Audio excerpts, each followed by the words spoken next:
ಮಕ್ಕಳ ಇವತ್ತು ನಾವೊಂದು ಸುಂದರವಾದ ಕತೆ ಕೇಳೋಣ. ಚಂದನಿಗೆ ಶಾಪ ಹೇಗೆ ಬಂತು ಗಣೇಶ ಹಬ್ಬದ ದಿನ ಅನ್ನೋದನ್ನು ನಾವು ಇವತ್ತೊಂದು ತಿಳ್ಕೊಳ್ಳೋಣ. ಒಮ್ಮೆ ಗಣೇಶ ಇಲಿಯ ಮೇಲೆ ಸಂಚಾರ ಮಾಡುತ್ತಾ ಚಂದ್ರಲೋಕಕ್ಕೆ ಬರುತ್ತಾನೆ.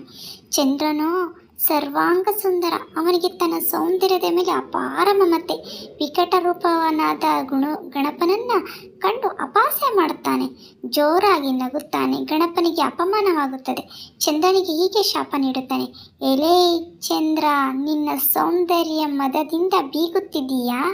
ಮೂರ್ಖ, ಅದಕ್ಕೆ ತಕ್ಕ ಫಲವನ್ನು ನೀನು ಅನುಭವಿಸುವೆ. ನಿನ್ನೆಲ್ಲ ಗರ್ವ ಅಜ್ಞಾನಕ್ಕೆ ಕಾರಣವಾದ ಸೌಂದರ್ಯ ಕುಂದಿ ಹೋಗಲಿ.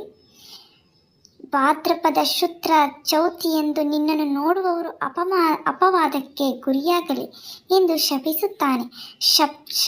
ಶಾಪಗ್ರಸ್ತನಾದ ಕೂಡಲೇ ಚಂದ್ರನ ಅಹಂಕಾರ ಇಳಿದು ಹೋಗುತ್ತದೆ. ಅವನಿಗೆ ತನ್ನ ತಪ್ಪಿನ ಅರಿವಾಗುತ್ತದೆ. ಗಣೇಶನ ಮುಂದೆ ಭಯ ಭಕ್ತಿಗಳಿಂದ ಕೈಮುಗಿದು ನಿಂತು, ಸ್ವಾಮಿ, ನನ್ನ ಅಜ್ಞಾನವನ್ನು ಕ್ಷಮಿಸಿಬಿಡು, ನನಗೆ ಕೊಟ್ಟ ಶಾಪವನ್ನು ಹಿಂತೆಗೆದುಕೊಂಡು ಉದ್ಧರಿಸು ಎಂದು ಬೇಡಿಕೊಳ್ಳುತ್ತಾನೆ.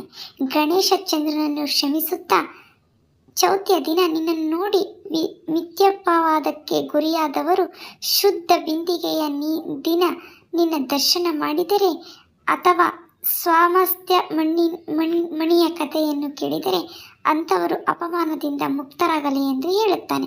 ಹೀಗೆ ಮಕ್ಕಳ, ಚಂದ್ರ ತುಂಬ ಸುಂದರವಾಗಿದ್ದೀನಿ ಅಂತ ಜಂಬ ಪಟ್ಕೊಂಡ. ಹಾಗೆ ಗಣೇಶ ಅವನಿಗೆ ತಕ್ಕ ಪಾಠವನ್ನು ಕಲಿಸ್ತಾ. ಇದರಿಂದ ನಿಮಗೇನು ತಿಳಿಯಿತು ಮಕ್ಕಳ? ಯಾವುದೇ ಕಾರಣಕ್ಕೂ ಯಾವ ವ್ಯಕ್ತಿಯ ಬಾಹ್ಯ ಸೌಂದರ್ಯ ನೋಡಿ ಆಡ್ಕೊಳ್ಬಾರ್ದು. ಆ ಬಾಹ್ಯ ಸೌಂದರ್ಯ ಅನ್ನೋದು ಒಂದಿನ 2 ದಿನದ ಮಟ್ಟಿಗೆ ಮಾತ್ರ ಚೆನ್ನಾಗಿರುತ್ತೆ. Thank you.